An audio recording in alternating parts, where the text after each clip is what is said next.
Kenapa sih orang yang mempelajari spiritual ada yang terjebak dalam pencarian kesaktian? Sebenarnya puncak dari spiritualitas adalah fase tercerahkan atau penyatuan mistik dengan Tuhan atau manunggaling kawula Gusti. Untuk bisa mendalami hal ini, hanya bisa dicapai melalui jalur kebatinan. Tapi, memang di dalam kebatinan ini manusia bisa saja tergoda untuk masuk ke dalam lingkaran pencarian kesaktian, bukannya malah kemanunggalan dengan Sang Pencipta. Pencarian kesaktian ini menarik, karena manusia bisa mendapatkan daya-daya linui, namun sayangnya, mayoritas kekuatan ini berasal dari bangsa jin atau setan. Jebakan ini juga bisa muncul karena manusia dalam laku kebatinannya masih diliputi dengan hawa nafsu dan ego diri yang besar, sehingga ia selalu ingin diakui, ingin dianggap bisa, dan ingin diagungkan. Orang yang mencari kesaktian ini, biasanya mereka lebih suka mendalami ilmu kanuragan yang difungsikan untuk mendatangkan kamukten atau kekayaan, kekebalan, atau kedudukan. Sebenarnya orang yang tercerahkan juga akan mendapatkan daya-daya kesaktian,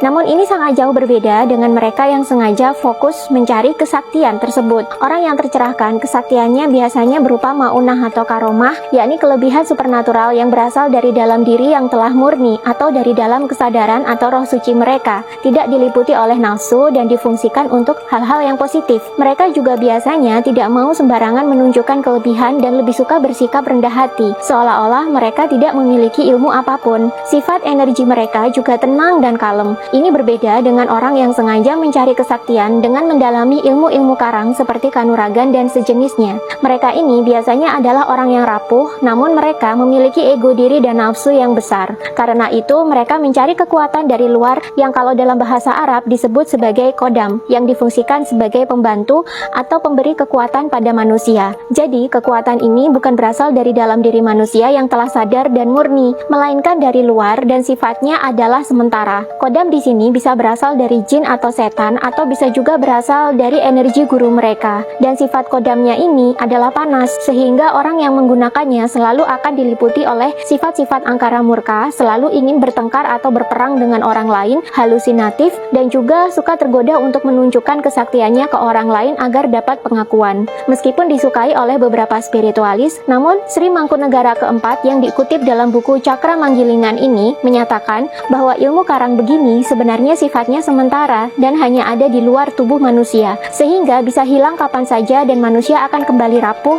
jika ilmu ini hilang. Selengkapnya tentang perbedaan karomah dengan jebakan kesaktian bisa dibaca di buku Cakra Manggilingan ini. Yang mau kembaran outfit sama aku juga bisa klik keranjang kuning sekarang untuk dapatkan buku dan outfitnya sekarang.